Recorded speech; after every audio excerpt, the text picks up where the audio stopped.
গেলাম রে এগুলি ধান এখানটা বেশি নিচা যে কারণে ময়লার সাথে বাইজা পড়তেছে।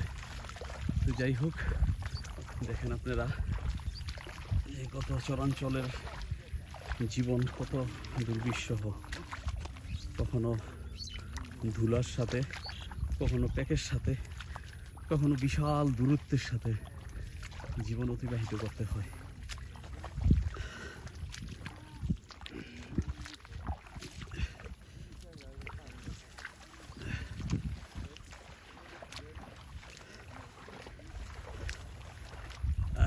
ধন্যবাদ, আপনারা দেখলেন এই প্রকৃতির দৃশ্য, মানুষের কষ্টের জীবন। সবাইকে ধন্যবাদ। আসসালামু আলাইকুম।